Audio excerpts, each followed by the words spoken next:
सिकंदर, ये क्या कर रहा? अपनी जिंदगी से निकाल रहा हूं उसे। नहीं बेटा, उसे तलाश करो। उसे यकीनन कोई बहुत बड़ी गलतफहमी हुई है। वो ऐसी जज्बाती लड़की नहीं है, कोई इंतहाई कदम नहीं उठा सकती। उससे मुझे खुला का नोटिस भिजवाया डैड। खुला का नोटिस, जानते हैं इस नोटिस का मतलब क्या है? इसका मतलब यह है डैड कि वो मुझे अपनी जिंदगी से निकालना चाहती है। उसने मशवरा नहीं किया मुझसे, उसने मुझे अपनी जिंदगी से निकल जाने का ऑर्डर जारी किया है। यू आर राइट डैड, आप बिल्कुल ठीक कहते थे। किसी भी इंसान को उसकी औकात से बढ़कर अहमियत नहीं देनी चाहिए। हाँ, आओ बैठो बैठो। वो बच्चा है ना, परेशान हो गया था अपनी कजन की तलाक की खबर सुन के। मैंने समझा दी है, आप परेशान नहीं होना। देखें जी, अब हम ये मंगनी नहीं कर सकते। अब आप लोग जाएं। क्या कह रही हैं आप? सही कह रही हूँ जी। जब आपका बेटा हैप्पी नहीं है और इसका दिल अपने कजन के साथ लगा हुआ है, तो आपको यहाँ आना ही नहीं चाहिए था। अरे बहन, वो शादीशुदा है इसकी कजन। अब वो अपने मियाँ से लैदा हो रही है। अलहदा हो या जहन्नुम में जाए, हमारी बला से हमारा क्या लेना देना उससे।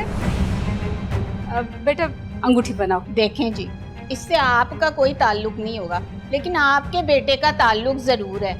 देखें इसका फेस, कहीं से हैप्पी लग रहा है? मंगनी का दूल्हा ऐसा होता है। चले सुमेरा पुत्र, अंदर चल। मेरी बेटा बात जी, बात इसे अंदर ले जाओ। सुने, ये आप क्या कर रही हैं? आप जाती हैं कि या फिर मैं?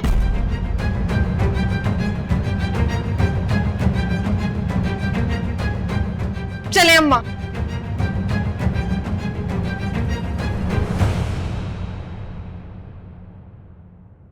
कैसी बातें कर रहे हो सिकंदर? जिस उसूल की वजह से मैंने अपनी जिंदगी बर्बाद कर दी, जिसके साथ इख्तलाफ की वजह से तुम मुझसे हमेशा लड़ते रहे, आज तुम खुद वही उसूल अपनाने जा रहे हो? हाँ डैड, मैं वो उसूल अपनाने जा रहा हूं बिकॉज नजफ ने यह साबित कर दिया है कि आप हमेशा ठीक कहते थे। नहीं बेटा, गलत कहता था मैं। देखो, जिसे हम चाहते हैं ना, उसे सिर्फ मोहब्बत की जरूरत नहीं होती, उसे मान, एतबार, एतमाद की जरूरत होती है। वरना खुद को तन्हा महसूस करता है और ऐसे अकेलेपन में बाज़ औक़ात गलत फैसले कर लेता है। तो आप क्या कहना चाह रहे हैं डैड? मैंने नजफ को एतमाद नहीं दिया? मैं ये कह रहा हूं कि अगर हमारे किसी अपने से कोई गलती हो जाए तो उसे इल्जाम देने से पहले खुद सोच लेना चाहिए कि कहीं हमसे कोई कमी या कोताही तो नहीं हो गई। मुझे नहीं समझ आ गया आप क्या कहना चाह रहे हैं डैड। मैं क्या नजफ को छोड़ दूं? ये तो तुम कर रहे हो। तो फिर बस तुम किसी हेयरिंग में मत जाओ। व्हाट? हेयरिंग में नहीं जाऊंगा तो एक तरफा फैसला हो जाएगा। नहीं, तुम नहीं जाओगे तो नजफ खुद तुमसे राब्ता करेगी।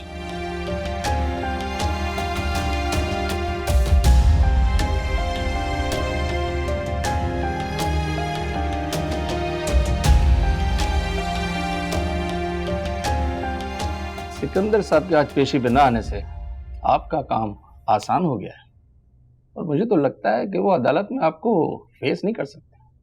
अगर ऐसा होता तो उनका वकील मौजूद होता। अब आप जैसा चाहेंगी वैसा ही होगा। 2-3 पेशी में फैसला आपके हक में आ जाए। ना किसी मसालत की जरूरत पड़ेगी, ना किसी गवाही की। ये केस तो बहुत ही आसान साबित हुआ है अदालत के लिए।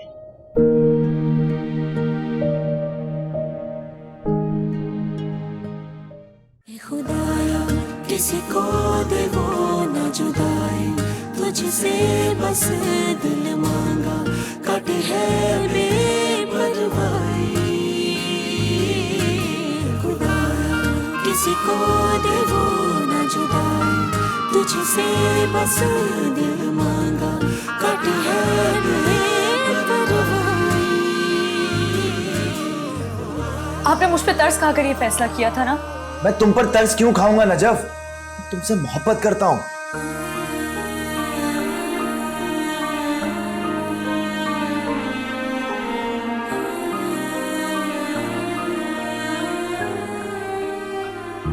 अगर आपको मुझे लेकर नहीं जाना तो ना लेकर जाए, मैं खुद चली जाऊंगी। मेरे होते हुए तुम अकेली नहीं।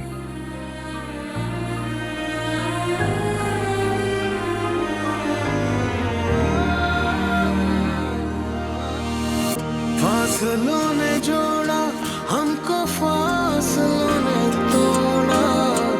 हम नहीं मुड़े थे, हमको फासलों ने मोड़ा।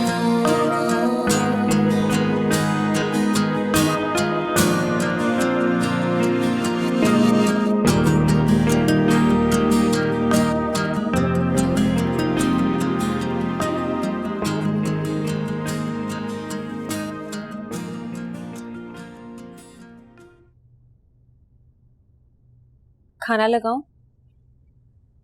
भूख नहीं है। पेशी का क्या बना? कुछ नहीं। कुछ नहीं? क्या सिकंदर ने कुछ नहीं कहा? आना तो दूर की बात है, उन्होंने वकील भी नहीं किया।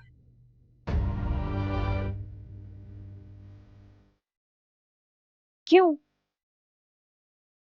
पता नहीं अम्मा, कि मुझे उनके ना आने से कोई फर्क नहीं पड़ता। सिकंदर अगर पेश नहीं हुआ तो तुम्हें कोई मसला नहीं होगा। फोटो ने 3 बार बुलाएगा, फिर वो नहीं आएंगे तो फैसला मेरे हक में हो जाएगा। फिर वही होगा जो मैं चाहती हूँ। उन्होंने तो मेरा काम आसान कर दिया।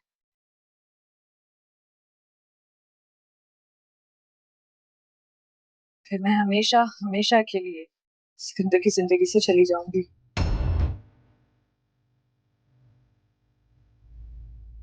उस रिश्ते को खत्म ही कर दूंगी जो किसी के दिल में कांटे की तरह चुभता था। किस किस का नाम लूं? और फिर इसके बाद क्या? क्या मतलब? मेरा मतलब है कि तुम बाद में सिकंदर के बगैर कैसे रहोगी? जैसे गुड़िया और मानो आपके साथ रहते हैं।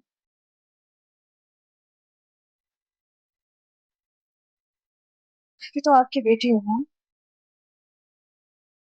हाँ हो, लेकिन तुम शादीशुदा हो, और शादीशुदा बेटियां माँ बाप के घर में अच्छी नहीं लगती।